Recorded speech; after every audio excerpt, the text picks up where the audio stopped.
অঙ্কেষ্টদা এসে বলছেন, ঠাকুর আপনি তো জ্যোতিরাজাজির মৃত্যু দেখতে পেলেন, আপনি তো ড্রাইভারের মৃত্যু দেখতে পেলেন, তাহলে আপনি জ্যোতিরাজাজিকে একটা ঘরে ঢুকিয়ে তালা মেরে দিলেন না কেন?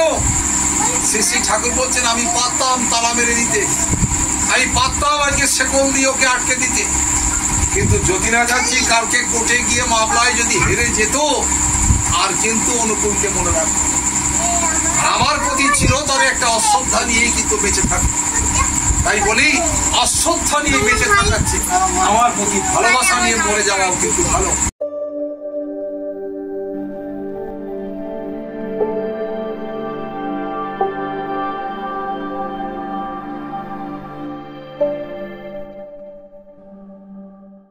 জ্যোতিরাজাজির মতন একজন বড় জমিদার, তিনি ঠাকুরের দীক্ষা নিয়েছেন।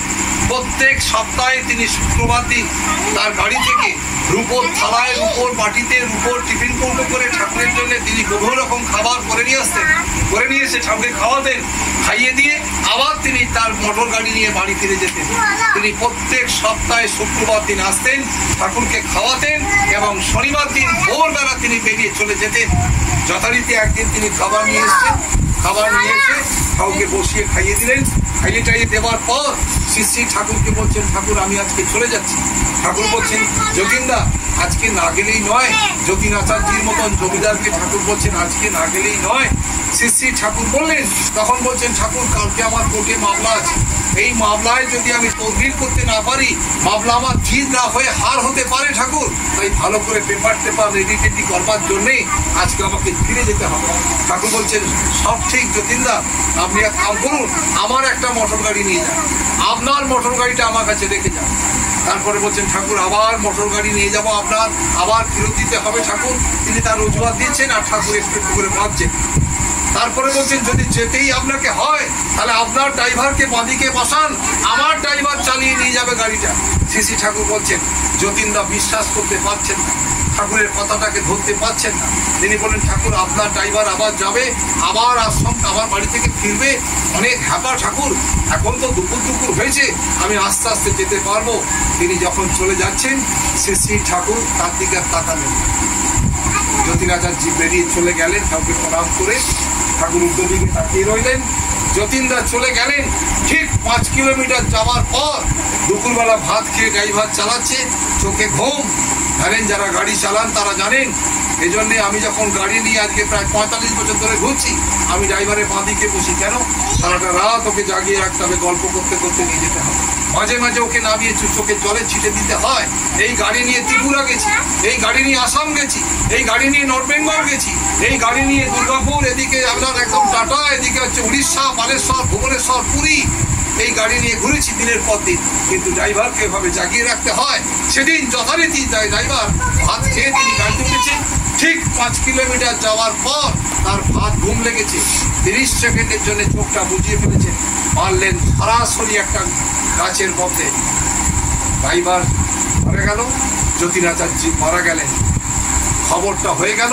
যতীনাচার্য জমিদার, তিনি আশ্রমে গেছিলেন, তিনি ফেরবার সময় তিনি অ্যাক্সিডেন্ট করেছেন, তার তিনিও মারা গেছেন, তার ড্রাইভারটাও মারা গেছে।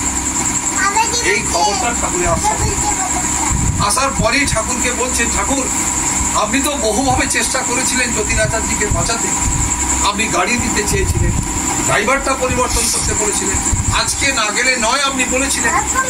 তখন বলছেন, আমি তো জানতাম যে আজকে যতীনাচার্য বাঁচবে, ওর ড্রাইভারটাও বাঁচবে। বারবার যতীনাচার্যকে আমি বলেছিলাম যে আজকে আপনি যাবেন না, কিন্তু যতীনদা আমার কথা শুনল না। আমি ড্রাইভারটা পাল্টাতে বললাম, সেটাও তিনি করলেন। যতীনদা আমার কথাটাই বুঝতে পারলেন। অঙ্কেষ্টদা এসে বলছেন, ঠাকুর আপনি তো যতীনাচার্যের মৃত্যু দেখতে পেলেন, আপনি তো ড্রাইভারের মৃত্যু দেখতে পেলেন, তাহলে আপনি যতীনাচার্যকে একটা ঘরে ঢুকিয়ে তালা মেরে দিলেন না কেন?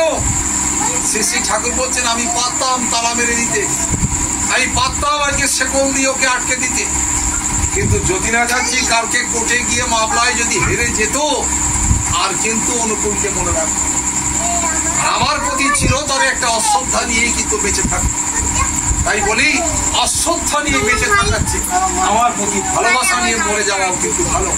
তাই বলি, যতীনাচার্য আমার শিক্ষাটা বুঝতে পারে। মোকদ্দমা লড়ে জমি জিতে কে ভোগ করবে? যতীনাচার্য ভোগ করবে। জি নিজেই চলে গেল। শ্রী শ্রী ঠাকুর অনুকূল চন্দ্র তিনি আমাদের সকলকে দেখতে পাচ্ছেন, তাই তিনি এক গুরু ভাই তাকে প্রণাম করতে এসছেন। বলছেন, কিরে তুই কি ব্যবসা করিস? বলছে, ঠাকুর আমি তো সবজি বেচি। কোথায় বেচিস? আমি লাইনের ওপারে বেচি, জসিটি লাইনের ওপারটায় বেচি। ঠাকুর বলছে, শোন, তুই কিন্তু আর লাইন ক্রস করবি না, তুই আর ট্রেন লাইন ক্রস করবি না, তুই ভালো করে ঘোলের ব্যবসা কর। তুই আমার আশ্রমের গেটের সামনে ঘোল বেচবি, আর আমি সবাইকে বলে দেবো তোর থেকে যেন ঘোল কেনে, আর প্রত্যেক দিন আমাকে এক গ্লাস করে ঘোল খাইয়ে যাবে। ছেলেটি ঘোলের ব্যবসা শুরু করে দিল, আনাজের ব্যবসা বন্ধ করে দিল। ঠাকুরের জীবনী পড়ে দেখবেন, সেখানে এই ঘটনাটি পাবেন। আর এই ভদ্রলোক তিনি কিন্তু রোজ ঘোল তৈরি করে প্রথম এক গ্লাস ঘোল ঠাকুরকে খাইয়ে যেতেন। ঘোল বিক্রি করতে করতে তার দিনের পর দিন ঘোল বিক্রি করতে করতে তার অনেকগুলো টাকা বেশ পাইকারি ঘোল বিক্রি করতে শুরু করলেন। দূর দূর থেকে মানুষ এসে সাইকেলে করে, গাড়ি করে, মোটরে করে এসে ওনার কাছ থেকে ঘোল খেয়ে যেতেন। এত ভালো ঘোল বানাতেন যে প্রত্যেকদিন ঠাকুর খাওয়াচ্ছেন। ঠাকুরের আশীর্বাদ ওই ঘোল তিনি ব্যবসা করছেন। করতে করতে হঠাৎ করে মাস 3 পর ঠাকুর বলছে, কিরে তুই সারা প্রতিদিন আমাকে ঘোল খাওয়াই যেত, 2-3 দিন 4 দিন 10 দিন প্রভাতে আসেনি। বলছে, ঠাকুর এই ঘোল বেচতে বেচতে এত টাকা হয়েছে ওর, এখন এত সুনাম হয়েছে ওর, ওরা কি হোলসেলে শহরে, গ্রামে, বিভিন্ন গঞ্জে, বিভিন্ন বড় বড় শহরেও নাকি হোলসেলে ঘোল বিক্রি করতে যায়, গাড়ি করে নিয়ে ঘোল বেচতে যায়। কারণ বলছে, সারা বলিস কি রে, ঘোল বেচতে বেচতে আজকে এমন নাম হয়ে গেছে যে এখন হোলসেলে বেচছে, গাড়ি করে শহরে নিয়ে গিয়ে বেচছে। বলছে, হ্যাঁ তাই ঠাকুর আশ্রমের গেটের সামনে আর বিক্রি করে না, আপনাকে আর খাওয়াতে আসে না। হঠাৎ করে একদিন মাস 5 পরে খবর হলো তিনি অ্যাক্সিডেন্ট করেছেন ট্রেনে।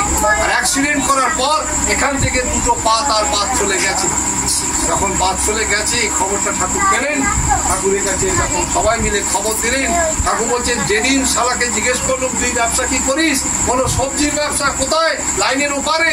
আমি ওকে বলেছিলাম তুই লাইন টপকাবি না, তুই আমার গেটের সামনে ঘোল বেচবি। কেন জানেন? সেদিন আমি দেখতে পেয়েছিলাম ও 2টো পা নেই, রেলে কাটা পড়েছে। তাই আমি ওকে বলেছিলাম তুই আর রেল লাইন টপকাবি না, তুই কিন্তু তোর আমার গেটের সামনে বসে ঘোল বেচবি। ও লোভের জন্যে আমার আশ্রমের সামনে গিয়ে ঘোল বেচতে বেচতে শহরে ঘোল বেচতে গেল। শহরে ঘোল বেচতে গিয়ে সেখানে ঘোল বিক্রি করে ট্রেনে করে ফিরতে হলো, আর ট্রেনেই কিন্তু সে কাটা পড়ে মারা গেল। শ্রী শ্রী ঠাকুর অনুকূল চন্দ্র তিনি বলছেন, আমি সারা দেখতে পেয়েছিলাম ওর ট্রেনে কাটা পড়েছে, আমি দেখতে পেয়েছিলাম ওর 2টো পা বাদ চলে যাচ্ছে। তাই ওকে বলেছিলাম তুই কিন্তু লাইনটা টপকাবি না। তাই শ্রী শ্রী ঠাকুর বলছেন, ইষ্ট নিরেশ পালবে তুমি যতটা বা যতটুকু, কেটে ছেটে সব মিলিয়ে পাবে ও ফল যতটুকু। তাই আজকে আমরা সবাইকে কেটে ছেটে ততটুকুই ফল পাবো, যতটুকু তার কথা অনুযায়ী চলবো। তাই আপনাদের সবার কাছে আমার নিবেদন, ঠাকুরের কথাকে যত বেশি পালন করবেন তত ভালো থাকবেন সবাই। আর ভালো থাকার দীক্ষা আমাকে দেখে মানুষ বলবে আছে আমার পেছনে জীবন বন্ধ, অর্থাৎ আমার একটা মালিক আছে। গতকাল ট্রেনে আমরা ফিরছি, আমরা গেছিলাম পুরী, আমার বোন আমাদের সকলকে পুরী নিয়ে গেছিল, পাস পেয়েছিল, আমাদের সকলকে নিয়ে গেছিল। আমরা পুরী গেছিলাম ফিরছি আমি যখন ট্রেনে করে ফিরছি, আমাদের অপোজিটে এক ভদ্রলোক বসে আছেন, আর এক ভদ্রলোক তার পাশে বসে আছেন। উল্টো দিকে ওনারই স্ত্রী বসে আছে, তিনি একটা থলের ভেতর হাত ঢুকিয়ে সমানে সে কি করছে হয়েছে। আমি তো বুঝতে পারছি উনি কি করছে, গুনছে, যেমন ঠাকুর রামকৃষ্ণ বলছে খুলবে করে, তা উনি সমানে গুনে যাচ্ছে। এই করছে, ওনাকে সমানে দেখে গেলাম, ওনার স্বামীকে দেখে গেলাম, আর পাশের ভদ্রলোক তাকেও দেখে গেলাম। ঠিক যখন বালেশ্বর ক্রস করছে ট্রেনটা, এবার ভদ্রলোক বলছে, আপনি দীক্ষিত? শ্রী শ্রী ঠাকুর অনুকূল চন্দ্রের দীক্ষা নিয়েছেন, শুধু শুক্রবার দিন নিরামিষ খান? আমাকে বলছে, কেন উনি জানে শুধু শুক্রবার দিন আমাদের গুরু ভাইরা নিরামিষ খায়, আর বাকি রোজ একবারে চুটিয়ে মাছ মাংস ডিম পেঁয়াজ রসুন খায়, শুক্রবারটার জন্য সবসঙ্গে আমাদের উনি জানেন। উনি আমাকে বলছেন, তাহলে কি আপনি শুধু শুক্রবারটাই নিরামিষ খান? এরকম ভাবে অনেকক্ষণ যখন বলে যাচ্ছে, বলার পর আমি বললাম যে 70 বছরের মধ্যে আমাদের বাড়িতে মাছ মাংস ডিম পেঁয়াজ রসুন ঢোকেনি। আমার ছেলে মেয়ে, আমার স্ত্রী, আমরা সবাই কিন্তু জন্মের থেকে নিরামিষ আছি, আমরা জন্মের থেকে নিরামিষ খাই। তাই আমরা এইসব বলতে বলতেই হঠাৎ করে আলাপ হয়ে গেল। আলাপ যখন হয়ে গেল, ট্রেনটা এসে বাগনানে প্রায় ঘন্টার পর ঘন্টা দাঁড়িয়ে গেল। ট্রেনটা এখন যাবে না, বারবার সিগন্যাল দিচ্ছে যে এখন ট্রেন যাবে না, আপনারা লোকাল ট্রেন ধরে চলে যান। ওই ভদ্রলোক খড়গপুরের পথ থেকে আমার ফোন নাম্বার চাইছি, আমাকে বলছে আপনাকে আমার খুব দরকার, আপনার সঙ্গে আমার যেতে হবে, আপনাকে আমার বাড়িতে ডাকবো, আপনি এসে আমার বাড়িতে আলোচনা করবেন, যাজন করবেন, এই কথাগুলো আমাদের জানাবেন। গতকালকে যদি আমার সুযোগ থাকতো ওদেরকে ট্রেনে বসে দীক্ষা দিয়ে দিতাম আমি, কিন্তু ট্রেনটা প্রচণ্ড গ্যাঞ্জাম, সম্ভব হয়নি। ভদ্রলোক আমার ফোন নেবার জন্যেই পাগল হয়ে তিনি আমার এই ফোন নাম্বার চাইছেন, হোয়াটসঅ্যাপ নাম্বার চাইছেন। আজকে সকালবেলা একটা ফোন করে আমাকে বলছে, দাদা ভালো আছেন? হ্যাঁ ভালো আছি। ভালোভাবে বাড়ি পৌঁছেছেন? হ্যাঁ ভালোভাবে পৌঁছেছেন। কবে আসবে দাদা আমার বাড়ি? একটা ডেট দিন। আমাকে ডেট চাইছে। তাই মনে হচ্ছে আমাকে দেখে মানুষ বলবে আমার পেছনে আছে জীবন বল্লভ, আমার জীবন বল্লভ আমার সঙ্গে আছে। তাই আমি আর আমার ঠাকুর দুজনেই কিন্তু আমরা একসঙ্গে আমার জীবন পথে চলতে থাকি। আমাকে দেখে মানুষ দীক্ষা দেয়। শ্রী শ্রী ঠাকুর অনুকূল চন্দ্র এটাই চেয়েছিলেন। তাই আপনাদের সবার কাছে আমার নিবেদন, শুধু নাম করুন, ধ্যান করুন আর তার কথাগুলিকে পালন করুন। তিনি যা বলেছেন নিষ্ঠা দিয়ে একটু একটু করে পালন করতে চেষ্টা করুন। ভালো থাকবেন সবাই, সবার মঙ্গল হোক। পরমপিতা রাতুল চরণে এই মঙ্গল।